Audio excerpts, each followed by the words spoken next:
Hello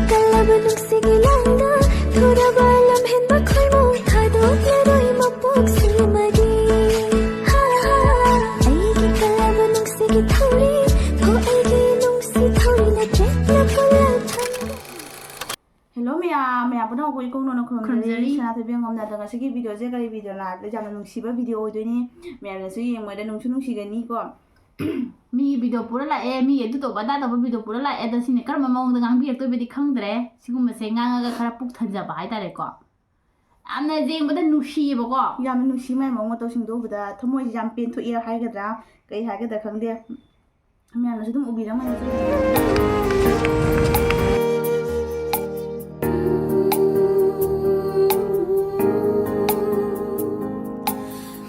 mà đang ngang gì cả ô tô gì đó phải xả ta thì mình nuôi mà nó kia kia cái gì này năng quả thì nó nuôi mà đó đi xin dòng rồi hiểu dòng rồi là ngang gì lúc bây giờ đây là nó phải chặt đây xong rồi nên đang nó có năng sẽ đang xả ta và có cái gì phải lấy những nuôi là năng là sao có mà coi thằng cái gì à đấy nó mới cái điều được này cái mà ra có cái này đang qua đi dòng rồi đấy ngang gì ngang gì ngang cái à xuống à ngang cái này có cái này nó qua đi cái thôi được đi xuống để anh ngồi hai gì chung là gì ngang gì phải xả ta nó bắt adune ngasi do dom chala je isun jata ko talu tinggi na yung da hai ni hai le pa to ka ta ka Nasa kan ko siya an janta ka na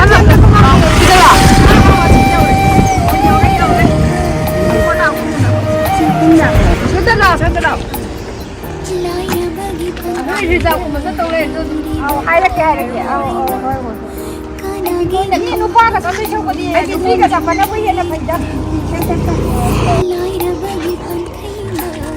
ni ma nang pa sa ta से उदिउर मने बको मैं नुसिबो मसु फावरम गने निपी सिना तो इचे हागदा इचल हागदा इनाव हागदा कई हागदा बदि खंगदे my मोंग तो सु जाम नुसिबो फावरी कमाय नुसिरोइदनो मागी मोंग म तौसे जेंगु नुपी लेते नुपा लेते सेन थोकी लंबिन ददी अथिंग बपी गनो नुपीना अफब लंबेन चली खैगी हाइदी माबु सापो तो बिगदबने कईगुम फतब लंबेन चलगदी अदुगी अति मतिक चाबा चेरा पीबा हाइबदि याय अदो कईगुम माती हजिक जेंगु ऑटो थौदना आइदी मचा दुगी मबुक थनबगी इमुंग मनुंग पुबो ngamnabagi damakta ऑटो से थौरागा सेन ताजाबने बको अचंबा लंबेन चचाबने नंगंदा अंगांग हमसु पोरे मचा दुम सु पोरगा माना गाड़ी थौया बा कनाम लेते आइन मसा लोबिनबा मी कनाम लेते नंगंदा पोरगा मांगना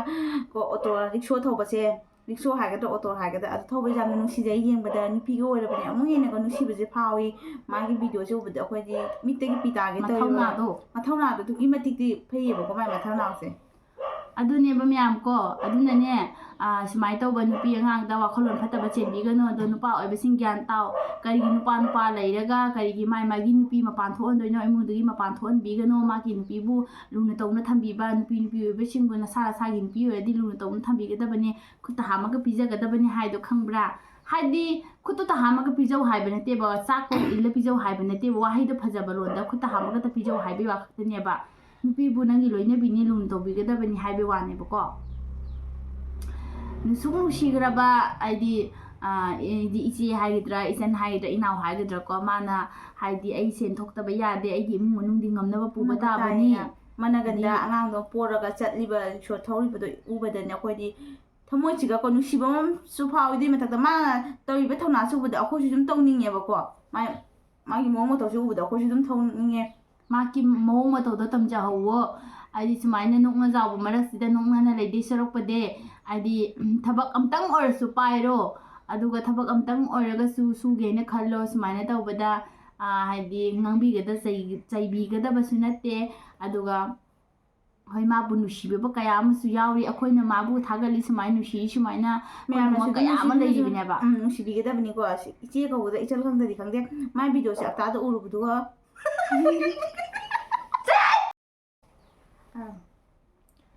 अदने दम इमा इंदोल मयाम सिन इमा वरी सानाना सु सुम थौरी माय गाड़ी से ꯌꯥꯝ ꯅꯨꯡꯁꯤꯕ ꯋꯥꯍꯩꯁꯤꯡꯗꯨ ꯑꯗꯨꯝ ꯍꯥꯏꯅꯔꯤ ꯏꯃꯥ ꯏꯗꯣꯟꯁꯤꯡꯅꯁꯨ ꯍꯥꯏ ꯅꯨꯡꯁꯤꯖꯩ ꯅꯨꯄꯥꯒꯤ ꯒꯥꯔꯤꯗ ꯇꯣꯡꯗꯣꯏ ꯁꯔꯨꯛꯄꯨꯗꯤ ꯅꯨꯄꯤ ꯃꯁꯦꯟꯒꯤ ꯒꯥꯔꯤꯗ ꯇꯣꯡꯕꯁꯦ ꯋꯥꯔꯤ ꯋꯥꯇꯥꯏ ꯁꯥꯟꯅꯅ ꯃꯇꯝ ꯂꯦꯟꯕꯗꯁꯨ ꯅꯨꯡꯉꯥꯏꯅ ꯍꯥꯏꯔꯦꯕꯀꯣ ꯁꯨꯃꯥꯏꯅ ꯇꯧꯕꯁꯦ ꯌꯥꯝ ꯅꯨꯡꯁꯤꯖꯩ ꯑꯗꯨꯒ ꯁꯤꯒꯤ ꯚꯤꯗꯤꯑꯣꯁꯦ ꯅꯊꯧ ꯂꯩꯇꯕ ꯚꯤꯗꯤꯑꯣꯅꯤ ꯅꯣꯏꯁꯦ ꯊꯕꯛꯀ ꯁꯨꯗ꯭ꯔꯕ ꯃꯤꯒꯤ ꯚꯤꯗꯤꯑꯣ ꯊꯥꯡꯒꯠꯂꯒ ꯀꯩꯗꯧꯕꯒꯤ ꯅꯁꯥꯏ ꯀꯟꯇꯦꯟ ꯌꯥꯎꯗꯅ ꯍꯥꯏꯕꯁꯨ ꯋꯥꯁꯨ ꯍꯥꯏꯕꯤꯔꯛꯀꯅꯨꯀꯣ ꯑꯗꯨ ꯅꯨꯡꯁꯤ ꯃꯥꯏ ꯃꯑꯣꯡ ꯃꯇꯧꯁꯨ ꯅꯨꯡꯁꯤ ꯍꯥꯏꯅꯤꯡꯕ ꯋꯥꯍꯩꯗꯣ ꯑꯩꯈꯣꯏ ꯑꯗꯨꯝ ꯃꯌꯥꯝ ꯁꯣꯁꯤꯌꯦꯜ ꯃꯤꯗꯤꯌꯥ ꯄꯨꯊꯣꯛ ꯍꯥꯏꯖꯕꯅꯦꯕꯀꯣ ꯑꯗꯣ natai sada ba bet comment di lakpi gano bet comment lakpo ja khoi han ba se kya tal le ba khanga ba mayu na da ba tal le ba moi na hai ba su tang akhoi hai da som jang sang dro ba khanga ba tal la ba ma na ga da ba do ado kai hai ta bet comment da ni mo ke pibi no ado mathagi video sina kai oiduna habidane aigi reels ta khangde adike video da khangde bet comment se jamna la ado kon ignore se dum tawba hendela ba jasalakra ba maitai ni pi ama oiba tari maitai ni pi gi licha saja chatkada ba sigi comment se ene pi ru ba tari mi se reply pi ko da kar reply pi do ya na sa khang ta ba adike bet comment do ai me am pathok sala ga jamna power ni pi se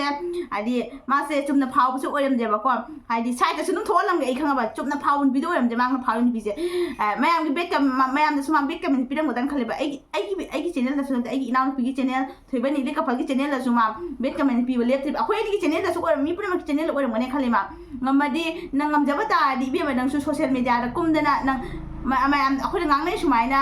nang am ta puthong ngang ngamjabre ngamdaba noi di tumina laiwa ba ko mi mo da sumaina haidi khoi mom da chak thilaga khana ba do tawno ba khanga ba do mi ngoina ai panthara ke ko mayam do sai sun tholang ge man iri ba mong to ge mayam ta gem yo ase mai te ni pi ma gi li cha saja lai dam ta gem yo ase gi man iri ba comment se mayam sai sun tholam ja ge ba ko maming se bem sharma 2062 ai ne lai bani mayam ma ase ko ke ba kal le he noi eni gi nachil se nachin sidi loi na khangna re ja re taning de jam na hei re noi da si gumba tawruno nupi na hele he nupi ne hele ke khak wathi pamba se somdana manipur gi irang sina jamna wari kansida amu kaba madam jamna ma se matu mayamna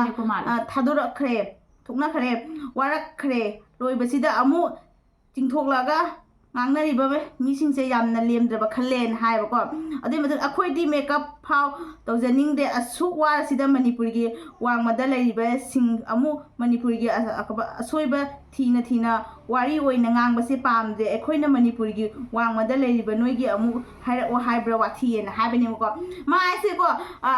kal henwe ni gi machin chaina social media da kumba haiba sidi wa khatang kan bata awai khum taw bata awai khum taw bata ri chin haiba pali ba chin ji kan bata ba ko ibema nang sune social media dam ta kumma ga ne kamai taw ge nungai brai dam tang yeng ko nupa oi bata le dana kamai taw ge dam tang yeng bi ro khamba hadui matung da haise mai loina khangna re ja re taning dre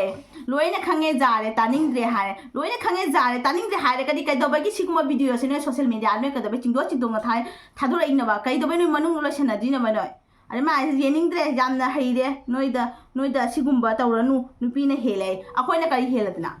hoi haire haine bu puthorei ba akhoi na kari heladna social media ai sidi ai hage ai gi phatabali chata ma tawbadane video ba mina ka khibadane loi viral chato adu nu ngai na ta ba du video sing de clip toro ko sumyan thadok tu ngai ba na thongdong na doina ba ko noi du di kai na ba noi di noi asigumba noi gi phatabali cha sa se hoji kana chali bane ha hoji kana chali bane ba ngarang na han thasu ma kana manau nu ba ga matai ma ga ma tawre adui matung da mu kai na tai da mabung tawki manung da machal nupi ma jaw ga adui thodok thokre ase akoi ka sadam da tawdi nei manipur na ta dong na leram ni se chakhote matik tine lai khai matik tine chakhota ba thodok se tawre ba de ma ase warang na ba le bidre akoi se warang na ba le bidre akoi warang na ba le bidre ai sibu kai no akoi ithau irang taw loi khola ga ne semjaba video ni noi du ma chaka taw ba kana taw video do ko semba na te ba ibe mara natraga ibung ora khangde warak na balai ta banate iwa duna ne video se me matam da ne yenga ga se ne habire jamna su lemdre akoi na karam lem da ba thabak tawroge social media da na akoi na karam le dicha chaja tawroge akoi na social media na jamna lemdre ai se hoi akoi gi channel se yeng da bata de unsubscribe to thoka ga ne akoi gi video de yeng bata je khudomi se khudomi se na sir se ita ke go se sir lang in daw ba adui da was sakju ura roi nang su ngang ning roi ba khanga ba nang na khoi ki sakju ura ngang ning se kai maram gi no nang jam chakhot ba ka family ama gi mung de horok ba wakhal pik ba wakhal macha oi ba adu duna nang jam ngang ning ba na sai wa ngang dum lawai ta lawai wangang အခွင့်အရေးနဲ့လင်းနဲ့ social media ကမခရဘ social media da kumbai se ko chin kan me suma tha chin kan da de hoji kan kai ngate chin hai ba chin je pale chin je mayam ga ngang bi dam da pale ni mayam do ngang ga sigum se pa khun pi ga da bagi dam da pala ko chin ne ba nang som dang da kummo adu ga ne kanam da nu pi we da nang da kum nu pa we da na nang ina tu do akhoi ne smai kali smai ne ka thang no dum lem ne dum thamo hoji kan ne im man da lem na le ba se kai kan da ba ni karamba mino hoji kan mo na lem ngai de hoji kan karamba mino lem da lo lem mi ngata ni karamba mino channel pai loi pai pitnu da gi hoba da ne a han bo lo channel pai ba ngata ne ba khang ba nang ngang thoi do a khunung da lawai da le ba mi na da ngang ba ni khang ba คุณละไวตักปะเนเต้นะไซว่างังสังงังละไวตักป้ามาจ้าว่าเลยสิเนี่ยคุณมาจ้าตนุกนะเบาเนี่ยเดี๋ยวคุณมาจ้านั่นเต้ละไวสิก็นะไซว่างังละไวไว้จ้ะ อันนี้ไม่ใช่กันแบบเนี่ยคุยนะมันนี่ปุริกิวางมาได้เลยแบบมวยกี่อมุกไฮโอไฮบราวัตเทียนะก็ยังน้อยยังมันนั่งนักว่าก็ยังไม่มันนี่ปุวางมาได้บุกยังน้อย ค่อยนะกะดิอารามาตะวินนั่งนะค่อยมันตะวัดทิ้งงังตัวบางงานนี่ไงงังวนอ่ะ นะฮะลาน นั่งงังจริงก็พูงกันเดี๋ยวบ่ค่อยนะมึงอยู่ นะฮะลานจะสุดดุมลานสักดุมตลอดมันเนี่ยก็ลานที่ปีแรกแต่ไม่ใช่กับมุงลาคอมเมนต์แต่ไม่คอมเมนต์สิสิอาชิตนะแต่ไม่ได้ก็คุยเนี่ยก็มุงซาเลย ที่หนึ่งงังเลยเด้อ มุงซาเด่นนะคุยเนี่ยคอมเมนต์สิอีกโน้ตถูกว่าเนี่ยบอกว่าดีเลตถูกว่าเนี่ยบอกว่าอาชิมกับที่เราคนละเนี่ยมันจะมาสักตาแกนถูกแล้วปะเนี่ยแบบอ่ะตัวจำที่สั่งงานจะเราไปเกี่ยวข้องแบบมีอะไรมีสิก็ชาวนิ่งไปได้กี่สมัยว่าสุขภาพว่าต้องสั่งแบบนี้ ทางบะ sang ba adu da pam de ba ko mai ti masela mai oi bata di mai ti masela mai oi bata chum chum nangang no nang na adu ko wa nga nga hi do social media loi uri nga tani atu ba jati na kai khalam moi ma se da sumai jeng thina boy de ai wa khan khan doi na ba ko อะตอบ่ฟุตมาตินสิเลยหายบ้า atu ba mi ne ya ko yen si bi de ro ya ba khang ba ยันตาว lan ma rak si ga ne lan ma rak si ga ne nang na taw yi jam yeng ning de hai ba akhoi ta na de video se mi puna mang se mi nga tani akhoi ni da thing bi gi no ma puna mang thing o adu ma tung da akhoi ani se wa ra o mayam puna ma YouTube pai ba mi puna ma to wala ko ma tung da thinga ma tung da akhoi ni channel lo thingwa ba akhoi ni thinga mayam puna ma hang bo di kana ta ke ngamoi da potane adu ko ne angama re singna nu khangedra โหจิการจะเบ็ดคอมเมนต์ปีเป็นไงจิจิงโทก็ใช้ดักปีนารีบันนี้นะซาขังดราม่าด้วยวิดีโอดีเองดราบวิดีโอได้มีกี่วิดีโอเลยจังก็ลงโซงางบากีฟัตตาเฮาดีอามาผู้ทวงงางบากีจิงโทก็พูดกี่บิโตอดูทางกันพี่เรานั่งอดูยังดีบ่นั่งน่ะซามักอดูปามรอนั่งเสกสายกีฬามณิปุรีกีฬาอัมตัดที่ไฮโร่นั่งอยู่วังงังสินะดิเนี่ยเอาคุยสายกีมีดินเตะกสายกีมีดินเตะบอกว่ากสายกีมีขับขี่ปั่นไปวันที่เบสคอมเมนต์พี่ไปมีสิ่งอะไรเป็นนี่ก็มณิปุรีก็มณิปุรีลบล้างปั่นบันเตะอิมามณิปุรีอดูก็มาเสบีมาสันมาอาศิกหายเจ็บเป็นนี่ก็เอาคุยกีบ่สั่งเจ็ดเลยเอาคุยข้างบ่าอดูนู่นงังสั่งอีนู่นกันเนี่ยเบสคอมเมนต์พี่น่ะไปรีพลายพี่ไปมาทำอะไรเตะงั้นสิเดปีกันพี่ละปะนั่นเตะวิดีโอน้ำโดนเลยหายเนี่ยคุยไม่เส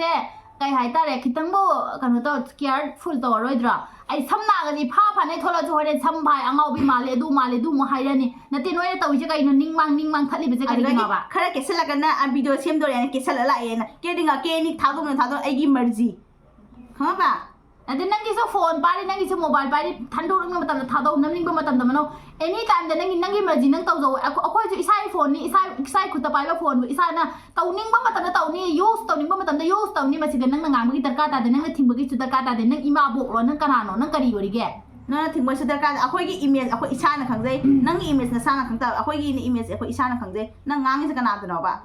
เอาตัวพาร์ทมาตั้งสิเด้อเอาค่อยกันเราชนะกันมาทั้งยี่เบ็ดกันเมนต์เอาดูก็สุดมาหายบีละกันในเบ็ดกันเมนต์สินะกันแบบกันเมนต์ได้ละแกบดอแม่ปะทุกสักแกสินะงานถ้วยสลังเทียมมันให้เลยสักไอ้เช่จำพะจับะสักไอ้เนี่ยเอาดูก็มาคือกันเมนต์อีเดียวมงสินะดูเจนทาเลยบอกว่ามาไอ้สินะกันนักสักตัวก็